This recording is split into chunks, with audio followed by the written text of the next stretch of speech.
جس میں ختم نبوت کی عظیم فتح نصیب ہوئی. یہ فتح 1974 کوئی نہیں، اس کے پیچھے ایک بڑا تاریخی تسلسل ہے. 1883 سے جب مرزا قادیانی نے پہلی کتاب براہین احمدیہ لکھی تو اس وقت باقاعدہ طور پر خواجہ غلام دستگیر قصوری علیہ رحمہ نے اس کے خلاف فتوی کفر دے کر اس کے خلاف مناظرہ مباحثے کے لیے میدان مرزے کی فرمائش پر سجایا گیا. لیکن 1886 میں مرزے نے مناظرے کا چیلنج کیا اور اس کے سسرالی گاؤں جا کر بھی غلام دستگیر قصوری نے اس کا ناطقہ بند کیا اور وہ اپنے گھر سے ہی نہیں نکلا اور جشن فتح ہو گئی. اور پھر 10 سال بعد 1896 میں مرزا قادیانی نے اشتہار چھپا کر خواجہ غلام دستگیر قصوری کو مباحثے کا چیلنج قبول کیا.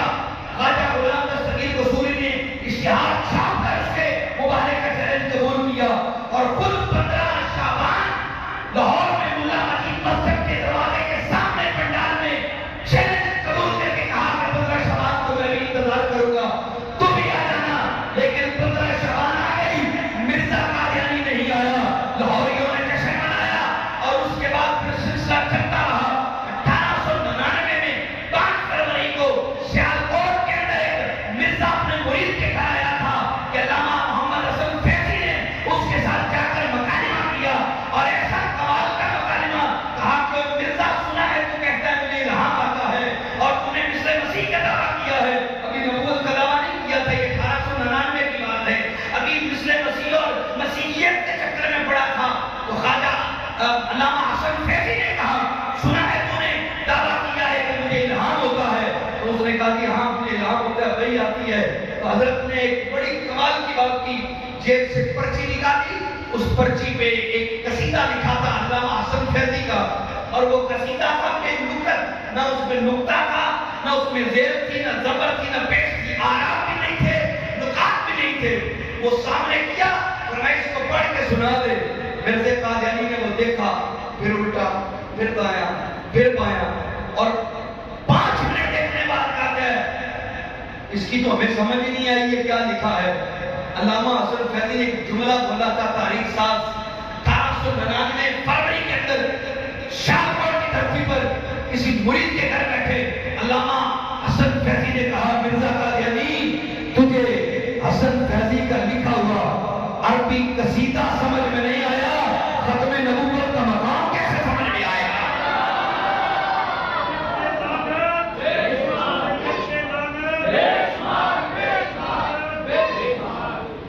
جو کرنا ذرا. پھر کیا ہوا؟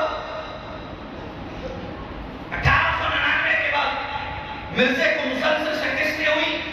اپنی خفت مٹانے کے لیے مرزا قادیانی نے چال چلی. اس میں 2 مقاصد تھے. پہلا تو یہ تھا وہ شاطر جانتا تھا کہ حضرت تاجدار گولڈوی پیر مہر جو ہے وہ صوفی المزاج ہے، گوشہ نشین، تخلیہ پسند ہے اور صوفی مناظروں میں نہیں آتے ہوتے، صوفی مباحثوں میں میدانوں میں نہیں، صوفی اپنے تخلیہ میں رہتے ہیں. اس نے سوچا چیلنج کروں گا مناظرے کا، وہ آئیں گے نہیں، صوفی مزاج ہے، میری بدل بدلے ہوتے. اور دوسری شاطر چال ہے اور آپ بھی یہ پولیٹیکل ایلیمنٹ ہے. آپ جانتے ہیں گلی کا ہمارا بندہ کسی بڑے بندے کے خلاف تنقید شروع کر دیتا ہے، خود مشہور ہو جاتا ہے، اس کی شہرت مفت میں اسے مل جاتی ہے. کتنے بڑے بندے، پیر مہر جیسا اہل سنت کا تاجدار، بولنے کا شہنشاہ، اتنا بڑا ولی عالم، پیر، فقیہ، صوفی، محدث، مجدد، اس کے بارے میں تنقید شروع کی اور مناظرے کا چیلنج دے دیا کہ پیر مہر علی بھی سورۃ فاتحہ کی تفسیر لکھے.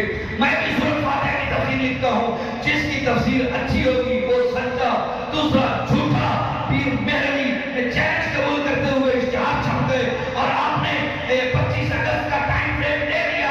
1925 اگست کو شاہی مسجد کے میناروں کے سائے میں یہ طے ہو گیا. مرزا قادیانی نے نہ آیا نہ آنا تھا. پیر صاحب نے اس کو وفد کے طور پر بھیجا کہ مرزے کے کہو کہ تفسیریں لکھنا نبیوں کا کام نہیں ہوتا. آئے کسی پرانی قبر کے سہارے پہ وہ بھی کھڑا ہو جائے، میں بھی کھڑا ہو جاتا ہوں، اس کا بھی دعویٰ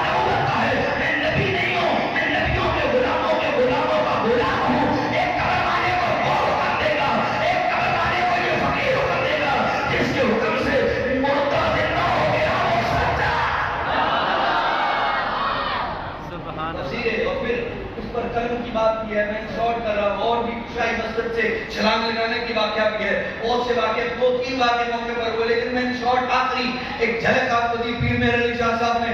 اس نے کہا تھا بیمار کے اپاہج کے حق میں بھی دعا کرتا ہوں، آپ بھی دعا کریں. آپ نے فرمایا اپاہج کے حق میں نہیں، مردے کے حق کو حکم دیں گے.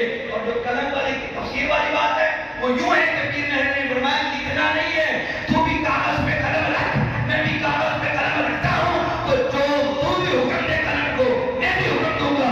جس کے حکم سے قلم خود بخود لکھے وہ سچا دوسرا جھوٹا. وہاں کی شکست ہوئی، بڑی واضح شکست ہوئی. اور پھر جماعت علی نے گلی اس کو شکست دی. تو یہ تسلسل چلا آ رہا تھا. پھر 53 کی تحریک آ گئی. 1947 پہلے پاکستان بنا تو سر ظفر اللہ وزیر خارجہ بن گیا پہلا، اور اس کو ہٹانے کے لیے تحریک چل گئی. ختم نبوت کے حوالے سے قادیانیوں کو اقلیت قرار دینا اور سر ظفر اللہ کو وزارت سے ہٹاؤ، یہ دو مقصد تھے اس تحریک کے. وہ چلتی رہی تاہم کہ 53 میں آ کر چوبن میں آ گئے، پورا جوش اس میں آ گیا. لیکن 53 میں آ کر اغیار کے اشاروں پر اسے جو ہے وہ دبایا گیا اور اسے کچلا گیا. 10,000 مسلمان شہید ہوئے اور علامہ عبدالستار خان نیازی وہ اس میں قید کیے گئے اور ڈپٹی فردوس کا قتل ان میں ڈال کر 302 کا مجرم بنا کر انہیں جیل ڈالا گیا اور انہیں سزائے موت کی کال کوٹڑی میں ڈالا گیا. وہ عظیم مرد مجاہد ملت غازی عبدالستار خان نیازی ہے جنہیں سزائے موت کی سزا مل چکی تھی، لیکن پھندا نہیں آیا. پتہ کیوں نہیں آیا پورا پھندا؟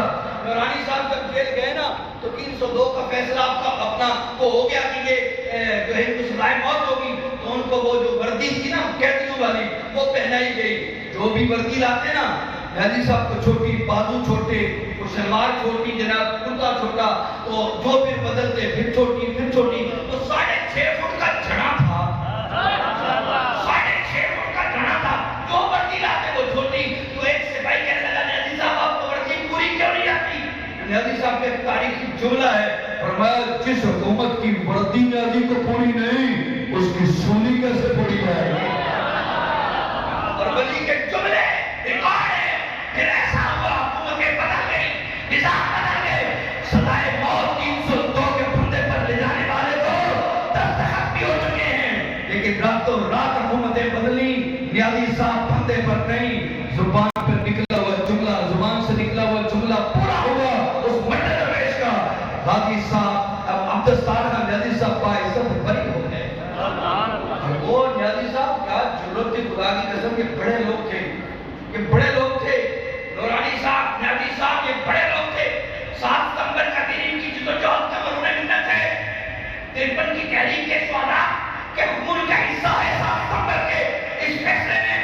پیر مہر علی، پیر جماعت علی، علامہ حسن فیضی، علامہ کرم الدین ضمیر، علامہ فضل قادر اور سارے بزرگ ہمارے خواجہ غلام دستگیر قصوری سے لے کر غلام رسول امرتسری سے لے کر یہ سارے وہ بزرگ ہیں جن کی جدوجہد کا ایک تسلسل ہے جو 7 ستمبر 1974 کو آگے اسمبلی میں عملی نمونہ بنا تھا. اور وہ کیا نیازی صاحب نے قربانیاں دی. 302 کا مقدمہ کا سامنا کرنا پڑا، جیل رہے. اور پر کیا بتاؤں نیازی تیرے کیا کہنے، نیازی تیرے کیا کہنے. ملاقات کے لیے مولانا گئے اور دیکھا کہ نیازی صاحب بڑے خوش ہیں اور سیب کھا رہے ہیں، خوش ہیں اور سیب کھا رہے ہیں. تو پوچھا حضرت جی آپ کو کوئی ڈر نہیں ہے، آپ کے سزائے موت کے وارنٹ بھی نکل چکے، فیصلہ ہو چکا اور چند دن باقی ہیں اور آپ بڑے خوش ہو کے سیب کھا رہے ہو. جملہ سننا، پر میں تمہیں پتہ نہیں ہے جو بکرا قربانی کے لیے چن لیا جائے اس کی خوب سیوا کرتے ہیں. قربانی کے لیے چن لیا جائے اس کی خوب سیوا کرتے ہیں، تجھے پتہ نہیں ہے؟ عبدالستار کا نیازی، خدا کی قسم، یہ مودودی نے بھی لکھا. یہ وہ نام ہے جماعت اسلامی مودود نام اس کا نہیں وہ جو بانی تھا جماعت اسلامی کا مودودی، ابو لالا مودودی، وہ بھی جیل میں ساتھ تھا. وہ الگ بات ہے کہ 10 سال کر کے تشریف لے آئے. حاجی صاحب نے کہا بندہ قبول ہے. وہ لکھتے ہیں مودودی صاحب کہ نیازی صاحب ایسی جرأت اور شخصیت ہے کہ کال کوٹھڑی کے اندر بھی ہمیں دلاسے دیتے تھے اور کوئی ان سے غریب کی بات کرتا تو وہ بول کر کہتے ہماری بات آقا دو جہاں سے ہے، کسی اور سے نہیں. ہم نے ان سے وعدہ کیا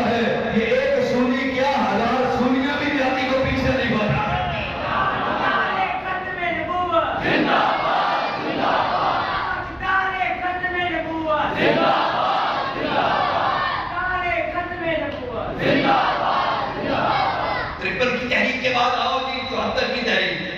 یہ 74 کی تحریک مئی کا مہینہ ہے. رشتر میڈیکل کالج کے طالب علم ملتان سے شمالی علاقہ جات کی سیر کے لیے نکلے. رستے میں انہیں زد و خود کیا گیا. ربط اسٹیشن پر انہیں مارا گیا. کیا جرم تھا؟ تاجدار ختم نبوت کا نعرہ لگایا گیا اور انہیں شدید زد و خود کیا گیا. وقت شارٹ ہے، میں ساری ڈیٹیل نہیں بتا سکتا. جب وہ زخمی حالت سے واپسی آئے، واپسی پر انہیں یہ ظلم ہوا. تو واپس جب وہ فیصل آباد چک جمرہ سے ہوتے ہوئے ملتان گئے، ہر اسٹیشن پر غیر مسلمانوں نے ان کا استقبال کیا. وہ ارتعاش، وہ جو ہے وہ جذبے بڑھ گئے اور تحریک میں تنوع ہوا اور تحریک کو مادہ وجود میں آئی. تمام مقام فکر نے مل کر بیٹھ کر ایک طے کیا تحریک ختم نبوت چلائی جائے اور اس کا جو ہے وہ کوئی منطقی انجام تک پہنچایا جائے. بالآخر تحریک بھی چلی. مجلس ختم نبوت کی بنیاد رکھی گئی، وہ چلی. لیکن تحریک چلتے چلتے جون میں جا کر قائد ملت اسلامیہ شاہ احمد نورانی صدیقی نے قرارداد پیش کی. آج بھی خبر کیا جاتا ہے کہ قرارداد کسی فلاں نے پیش کی، فلاں نے پیش کی. نہیں، کسی فلاں نے نہیں پیش کی، بس شاہ احمد نورانی صدیقی نے پیش کی تھی. قرارداد پیش کی. اٹارنی جنرل یحییٰ بختیار اس وقت کے اٹارنی جنرل تھے. وہ قانون پاکستان کی طرف سے نمائندگی کر رہے تھے اور صاحبزادہ فاروق احمد خان کے سپیکر نیشنل اسمبلی تھے. Zulfiqar Ali Bhutto prime minister Pakistan. Assembly کے فلور پہ یہ مسئلہ آیا. آج قادیانی بڑے کہتے ہیں یہ جی ہمیں دھکے سے اور ہمیں پریشر سے کافر قرار کیا گیا. یہ جھوٹ بولتے ہیں. 14 دن کی کارروائی ہوئی. جماعت قادیانیہ کی طرف سے مرزا ناصر کو بلایا گیا. جماعت لاہوریہ کی طرف سے مرزا صدر الدین کو بلایا گیا. دونوں کو فلور پر کھڑے ہو کر اپنا موقف واضح کرنے اور اس پر دلائل دینے کی پوری آزادی دی گئی. اور کہا کہ آپ دے دو دلائل جو بھی دے سکتے ہو. لیکن خدا شاہد ہے 14 دن تک وہ دلائل کیا دیتے. ادھر صدیق کے بیٹے کا درہ اٹھتا تھا، علم کا درہ، پسینے پسینے ہو جاتا تھا ناصر. ارے اٹارنی جنرل پھر لائن گائیڈ لائن دیتا اور اس طرح چلتے چلتے 14 دن میں اس کے ہوش اڑ گئے. ایسے سوال کیے اٹارنی جنرل نے، ایسا کیس کیا کر کے قرارداد کیا کرتے تھے. نورانی اور ان کی پوری ٹیم علامہ عبد مصطفیٰ قدری اور دیگر مولانا محمد علی اور ان بزرگوں نے اپنی دیگر مقام پہ فکر میں مل کر اس قرارداد کو جتنی محنت سے تیار کیا اور پھر 14 دن اسمبلی کے اندر پیش کیا. پھر اس پہ بات ہوئی، پھر ڈیبیٹ ہوئی. انہیں اپنا موقف دینے کی اجازت تھی. صدر الدین کو اپنا موقف دینے کی اجازت تھی اور مرزا ناصر کو اپنا موقف دینے کی اجازت تھی. اس دوران ابھی بحث چل رہی ہے. درمیان میں نیازی صاحب نے یہ بات تقریروں میں بیان کی اور ہم نے یہ اپنے مسعود سے بزرگوں سے یہ بات سنی. ہم تک نیازی صاحب کا بیان خود میں نے سنا ہے، سوشل میڈیا پر آج بھی وہ وائرل ہو رہا ہے. اور نیازی صاحب فرماتے ہیں نورانی صاحب 22 گریڈ کے افسر کے ذریعے کچھ لوگ نورانی صاحب کو ملے اور انہوں نے کہا کہ 50 لاکھ ہم قادیانی دیتے ہیں، 50 لاکھ لاہوری دیتے ہیں، 1 کروڑ روپیہ آپ کی خدمت کرتے ہیں تو مسئلہ ہمارا کوئی مشکل نہیں ہے. مرزا کو بھی کافر قرار دلواؤ، مرزائیوں کو بھی کافر قرار دلواؤ. تو انہوں نے کہا پھر کیا لینے آئے ہو؟ کہا صرف ایک تخصیص جو آپ نے کر رکھی ہے نا لاہوری اور قادیانی والی، اس تخصیص کو ختم کر دو، باقی عمومی طور پر مرزائیوں کو کافر قرار دلواؤ اور اس کے لیے 1 کروڑ روپیہ پیش خدمت ہے. نورانی میاں نے مسکراتے ہوئے کہا لیٹ کر دی تم نے، میرا سودا ہو گیا. حیران رہ کے ہکے پکے رہ گئے. نورانی صاحب کہ ہم سے بھی زیادہ کسی نے قیمت لگا دی، مول کسی نے زیادہ دے دیا، کروڑ روپے سے بھی زیادہ کسی نے دے دیا. اوئے اوئے اوئے توجہ کرنا. نورانی میاں چلان میں آ گئے اور نیازی صاحب نے بتایا کہ وہ بیگ تھا نوٹوں کا بھرا. جب کھول کے سامنے رکھا اور یہ بات ہوئی تو نورانی صاحب اس کمرے میں چپل پہنے ہوئے تھے. وہ عام کمرے میں بیٹھتے اس چپل سے آپ نے ٹھوٹا مارا اس بیگ کو. میں لے جائے قیمت ہمارا سودا بڑھائے مصطفیٰ میں.